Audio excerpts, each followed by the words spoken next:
Bismillahirrahmanirrahim. Assalamualaikum warahmatullahi wabarakatuh. Apa kabar teman-teman semua? Semoga teman-teman semua dimanapun kalian berada saat ini dalam kondisi sehat walafiat. Amin ya rabbal alamin. Nah, menjawab satu pertanyaan dari salah satu teman kita yang bernama Bagus Wahyu, dan dia mengatakan apa sih sebenarnya perbedaan yang mendasar antara naratif review dengan systematic review.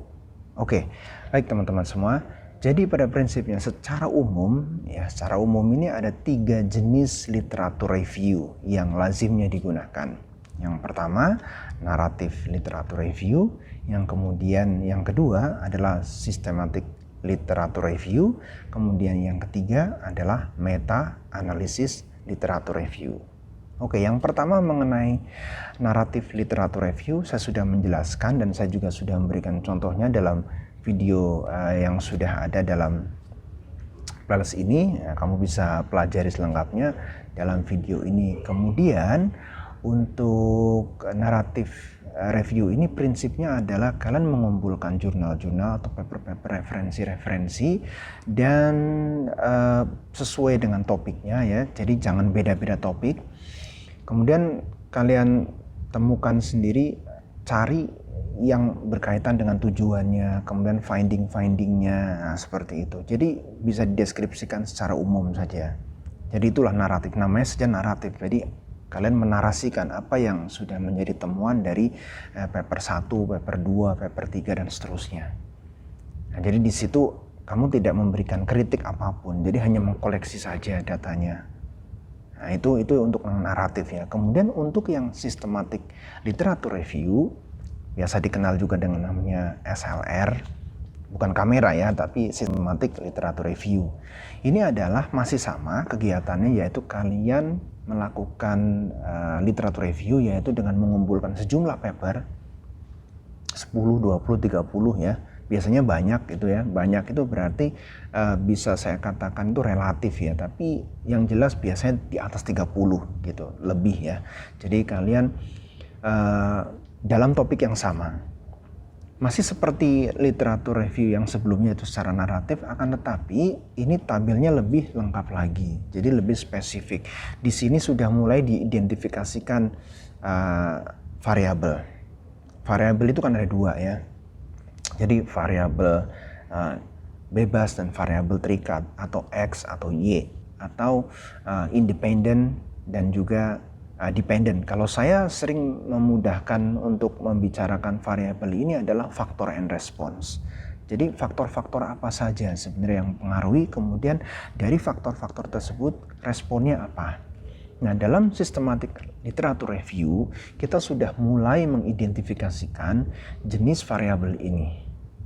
Ya, jadi variabel yang pertama misalkan ya, itu berkaitan dengan suhu, berkaitan dengan lama waktu, berkaitan dengan jenis treatmentnya, seperti itu. Jadi faktor-faktor tersebut sudah mulai diidentifikasikan. Jadi biasanya dituliskan dalam satu tabel itu nama, tahun, ya, kemudian bisa juga objektif, kemudian juga jenis materialnya apa atau objek penelitiannya apa, kemudian variabelnya yaitu faktor ya, faktornya apa saja dan responnya apa saja. Dan gak cuma sampai itu saja, tapi findingnya juga lebih detail juga ditulis di sana. Jadi kemudian ada catatannya lagi, misalkan batasan-batasannya, misalkan suhunya itu diukur dari 30 sampai dengan suhu 85 derajat, misalkan seperti itu. Nah, jadi systematic literature review ini lebih kepada hal-hal detail yang ada pada satu paper ini diekstrak, poin-poinnya kemudian masukkan dalam satu tabel. Nah, oleh karena itu ini merupakan satu kegiatan yang sangat panjang ya, bukan satu malam, bukan satu minggu ya, bukan juga 1 bulan. Tapi kalau kalian melakukannya setiap hari bisa jadi 1 bulan selesai. Tetapi biasanya tidak begitu. Normally ya, semua orang ya itu ada titik jenuh dalam melakukan kegiatan. Oleh karena ini adalah kegiatan yang terus berjalan selama masa studi. Nah, alternatif inilah yang bisa dijadikan satu alternatif jenis skripsi untuk di masa pandemi ini, yaitu skripsi atau penelitian yang berbasis dengan literatur review. Tetapi literatur review yang digunakan adalah bukan jenis naratif literatur review, tapi literatur review yang minimum kamu menggunakan model sistematik literatur review.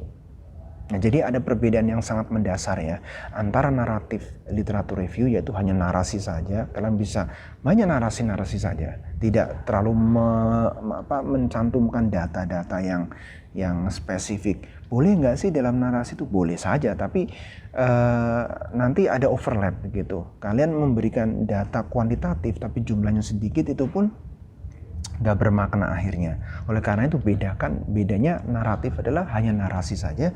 Kemudian kalau kamu ingin lebih banyak menggunakan data-data, masukkan ke dalam sistematik literatur review. Jadi kamu bisa masukkan di sana data-data detailnya. Mungkin peneliti A suhunya dari 30 sampai 85, peneliti B suhunya dari 35 sampai 75. Kemudian peneliti C suhunya 30 sampai 90. Itu kan parameter ya. Kemudian responnya apa saja? Nah, di situ kalian bisa menemukan, sehingga dari data-data yang sudah kamu ekstrak tersebut, kamu bisa melakukan satu generalisasi. Nah, gimana cara generalisasi? Ada juga video yang bisa kamu cek dalam channel Agus Academy. Itu ya. Jadi itulah systematic review. Systematic literature review biasanya ketika kamu ingin menerbitkan satu publikasi, kamu juga mengkritisi, memberikan critical. Boleh juga mengomentari seperti itu, bisa mengkomparasi peneliti A, peneliti B, peneliti A melakukan ini, peneliti B melakukan ini, tapi dalam topik yang sama. Nah, jadi seperti itu. Jadi misalkan dibandingkan suhunya mula-mula 30, kemudian yang satu berakhir di 85, yang ini dari 40 sampai 80 saja, tapi efeknya berbeda. Nah, itu bisa dikomentari seperti itu. Itu dalam systematic literature review, tapi tidak pada narasi. Nah, kemudian yang ketiga, jenis yang lebih complicated lagi, yang lebih berbobot lagi, di mana kita bisa menentukan satu satu ukuran ya, size dalam sintesis literatur review kita, itu yang disebut dengan meta analisis literatur review. Wah, namanya udah keren itu, meta analisis gitu kan. Nah, jadi meta analisis literatur review ini adalah higher level of literature review. Artinya apa? Kalau kita menggunakan misalkan statistika dalam satu penelitian kita, yaitu normally dalam penelitian kuantitatif, maka biasanya kita hanya punya data kemudian kita analisiskan ya. Kita menggunakan statistik. Tetapi kalau meta analisis literatur review adalah data yang sudah kita dapat dari sistematik literatur review, itu kita analisis menggunakan statistik. Nah, jadi hasil di statistik lagi, itu singkatnya meta analisis literatur review. Oleh karena itu outputnya sejumlah tabel, grafik, dan seterusnya, sama kayak penelitian. Jadi itu higher level, dan ini biasanya membutuhkan waktu yang sangat lama. Karena apa? Kita ingin mendapatkan hasil yang bagus. Oleh karena papernya itu nggak cuma 30 ya, nggak cuma 40, nggak cuma 50, tapi bisa ratusan. Oleh karena itu skill yang pertama yang harus kalian punya adalah skill membaca. Dan membaca itu udah bisa sejak kelas 1 SD, bener nggak? Ya, kalian udah mahasiswa kan, semester 7, semester 8 tuh semester senior, atau yang sedang tesis semester 3. Wow, bacanya udah banyak dong. Baca udah pinter banget kan, baca bisa skimming, bisa pakai macam-macam lah, ada banyak metode. Di sesi lain mungkin saya akan bahas mengenai gimana cara membaca itu, teknik membaca jurnal. Jadi membaca saja, kemudian kalian bikin satu catatan-catatan dalam Excel seperti itu. Kemudian dari data-data itu dipadukan, kemudian dikorelasikan lagi, kemudian dicari hubungannya lagi, cari regresinya lagi, hubungannya, signifikansinya. Jadi udah ini hasil penelitian, dikumpulin lagi, diteliti lagi, dianalisis lagi, kita cari C-nya lagi. Jadi kepercayaan misalkan 95%, misalnya error 5%, kita analis lagi. Itu hasilnya luar biasa. Jadi itulah perbedaan yang mendasar dari 3 jenis literatur review. Yang pertama, naratif literatur review, lebih kepada verbal naratif saja, tapi deskriptif saja. Tapi untuk yang systematic literature review sudah mulai melibatkan angka-angka dan hal-hal detail, ya, hal-hal detail seperti parameter dan seterusnya. Kemudian untuk yang berkaitan dengan meta analysis literature review adalah input dari output dari systematic literature review sebagai input untuk melakukan meta analisis literature review. Nah, itulah secara umum yang bisa saya jelaskan tentang bagaimana dan perbedaan dari 3 jenis literature review tersebut. Nah, oleh karena itu bagi kalian mahasiswa baik S1 maupun S2 yang sekarang sedang mengerjakan riset penelitian, kemampuan dasar untuk melakukan satu literature review ini adalah kemampuan dasar yang harus dimiliki. Supaya apa? Supaya teman-teman semua bisa melakukan satu penelitian yang bermakna, yang meaningful. Jadi penelitian yang meaningful itu apa yang bermakna itu ya? Ya paling tidak ada kebaruan dalam penelitian yang kalian lakukan. Jadi bukan mengulangi penelitian yang sebelumnya yang bahkan nggak ada perbedaannya sama sekali. Nah, itu masalahnya. Oleh karena itu kontrolnya adalah melalui literatur review.